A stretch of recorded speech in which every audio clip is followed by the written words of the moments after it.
Buena gente, con un video más. Hoy voy a hablar de dos temas interesantes. El primero, como ya vieron, es que cambié el nombre de este canal. Se va a llamar Trabajando Unidos Pusk. Y eso es porque inicio una faceta muy importante en mi vida, que es el tema de la política. Voy a unirme a uno de los partidos tradicionales de Costa Rica, específicamente al Partido Unidad Social Cristiana, y voy a estar trabajando pues en función de mi cantón, que sería Vázquez de Coronado, en Costa Rica, San José. Entonces, pues nada, eso para que lo tengan claro. Voy a empezar a hablar de vez en cuando temas de política nacional, propuestas políticas y demás. Entonces, para la gente que sea de Costa Rica, pues para que esté al tanto y para que me apoyen en este nuevo trayecto si les parece que soy una persona capacitada para.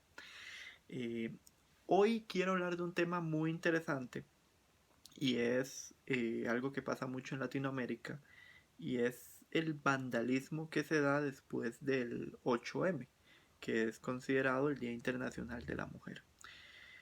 Personalmente, siempre he sido un crítico del vandalismo en todo sentido de la palabra. O sea, tal vez en el siglo XX el vandalismo tenía una finalidad más fuerte por el tema de la censura mediática, el tema de que en los periódicos no se hablaban de ciertos temas, el tema de que se controlaba mucho lo que se decía y se opinaba en varios países y que todavía, por ejemplo, los derechos de la mujer, por lo menos en lo que es el voto, al menos en la parte occidental, porque sabemos que en Oriente todavía hay muchas desigualdades en estos temas, eh, no se había afianzado tanto. Pero en el siglo XXI el vandalismo me cuesta mucho justificarlo porque el mundo tiene tanto avance en la globalización y en las redes y en la forma mediática de movilizarse que justificar pintar o rayar paredes me parece muy muy extraño. Ahora bien, voy a decirles algo y esto es algo muy sincero. Hay muchas personas que justifican que se rayen paredes porque es una forma de protestar por, no sé, demandas que a la mujer no se le han dado o, por ejemplo, mala praxis en temas de seguridad, en temas de juicios, en injusticias sociales que hay todavía con la mujer o inclusive recientemente se argumenta mucho el tema del aborto, ¿verdad? Que es un tema muy, muy interesante con el que se justifica el rayar paredes. Honestamente, yo considero que el problema radica en que hay personas que defienden que se sigan rayando paredes, pero esas personas nunca rayarían paredes. Entonces, es una lógica muy extraña y creo que está pasando mucho en la sociedad latinoamericana y me atrevería a decir a la sociedad americana en general. Defendemos el vandalismo, pero no somos parte de. Entonces, básicamente queremos que el país esté hecho pistola o esté dañado o esté destruido, pero no nos metemos en el asunto. Entonces, de forma no veo más que un acto de rebeldía, pero de fondo no veo nada del todo. Entonces, ¿qué pasa aquí? O sea, ¿cuál es la justificante? ¿Cuál es el motivo? Y ustedes dirán, pero vos lo mencionaste antes, ¿verdad? Son las injusticias del tema del aborto, por ejemplo, para algunos que son favorables, o que se tengan mejores condiciones en el sistema de seguridad y demás, o mejores políticas de maternidad, o no sé, cuestiones así. Pero es que el punto radica en que esto no va a cambiar nada. O sea, rayar las paredes en realidad no cambia nada. Y muchas veces, y lo digo con toda la sinceridad del caso, para las personas que lo legitiman, las personas que terminan limpiando esas paredes de las instituciones públicas, de alguna iglesia, de alguna institución social, son mujeres. Son mujeres que hacen servicios de atención, servicios tal vez domésticos, o son adultos mayores, o son personas que en el fondo no tienen la culpa de lo que está pasando. Si ustedes pusieran, por ejemplo, si ustedes piensan, y esto lo voy a decir con toda la sinceridad, por ejemplo en Costa Rica, que pasó en una institución judicial, si ustedes piensan que van a ser los magistrados, que van a ser los abogados, los que van a ir a limpiar esas paredes, se equivocaron. Van a llevar gente de limpieza, humilde, gente que se está ganando su dinero trabajando en estas cuestiones, que está viendo cómo sostener a sus familias probablemente. Entonces, ¿dónde está la empatía en esos casos?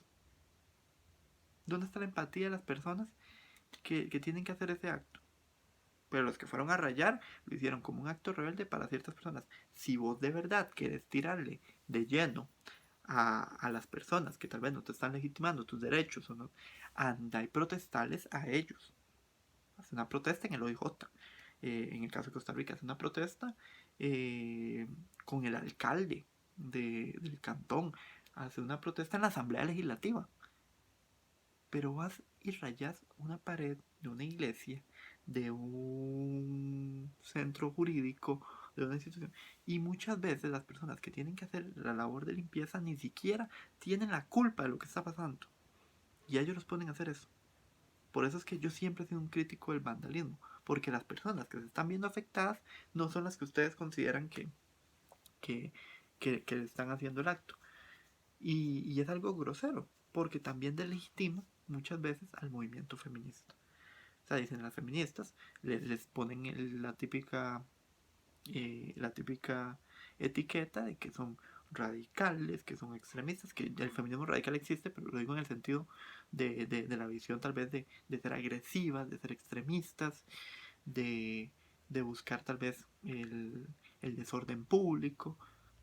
Entonces, díganme ustedes en el fondo, ¿esto cómo influye? O sea, no influye en el fondo.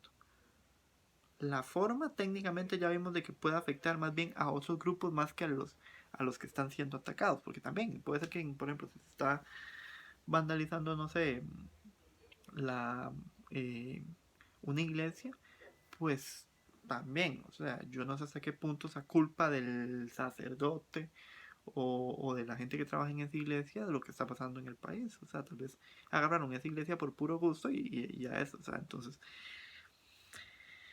la vandalización siempre va a estar mal porque no se está atacando el problema de fondo. Entonces, mejor considero yo que aplicar políticas públicas, meterse en política. Por ejemplo, yo soy uno que se está metiendo ahora en política, actuando de forma más cercana a lo que de verdad hace cambios. Se pueden hacer estos movimientos o estos avances. Y yo tal vez soy un crítico, por ejemplo, hay cosas que yo no comparto de la corriente feminista, más que nada de la radical. Pero, por ejemplo, hay muchas cosas que yo sí comparto y sé que todavía no se están dando en mi país o no se están dando en Latinoamérica. Entonces, ¿qué puedo promover yo? Bueno, desde el ámbito político, hagamos cambios, pero no creamos que el vandalismo, el destruir, el atacar, va a llevar a algo. De hecho, yo les digo con sinceridad, si ustedes analizan a lo largo de la historia, siempre que se buscó el acto revolucionario por las armas o por la violencia, ningún resultado salió efectivo. La Revolución Francesa, luego llegó la guillotina, Napoleón empezó a tomó el poder bajo una especie de modelo imperial y luego vean cómo Francia ha tenido 5 repúblicas porque no ha logrado consolidarse en ninguna y para muestra lo que está pasando ahora el presidente Macron con sus movimientos sociales, ¿verdad? Contra los movimientos sociales. Lo mismo con las revoluciones armadas, o sea, la Unión Soviética, que había sido como la que había iniciado ese proceso eh, militar, pues vean a dónde llegó, no duró ni siquiera un siglo en permanecer bajo esa lógica.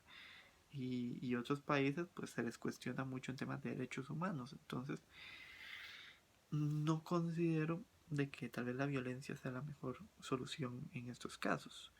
Y más en un mundo en donde cada día tenemos avances en tecnología, de diálogo, de comprensión, están las redes sociales, pero por desgracia siento que más bien nos estamos dividiendo. Entonces, como les digo, o sea, para mí el vandalismo nunca va a ser una salida positiva, ni siquiera en forma, ni siquiera en fondo. y hay gente que dice que es un catalizador de estrés. Por favor, o sea, hay muchas formas de catalizar el estrés sin afectar a otras personas y tampoco arriesgándose a que uno lo puedan sancionar, lo puedan meter preso o le puedan poner una multa. Así que eh, ni siquiera es justificable el factor de la empatía, porque empatía no es lastimar o dañar otras cosas que no son de uno. Entonces, eso sería también una violación indirectamente a derechos humanos. Entonces, esa es mi conclusión. Espero que si tienen alguna consulta o algún análisis que me quieran hacer sobre el tema, puedan hacerlo. Me despido y como les mencioné anteriormente, voy eh, a seguir hablando un poco más de política y demás con ese movimiento que estoy liderando, Trabajando Unidos, que es con el Partido Unidad Social Cristiana. Y para los que son de otros países, pues para que estén al tanto. Pura vida, buen día.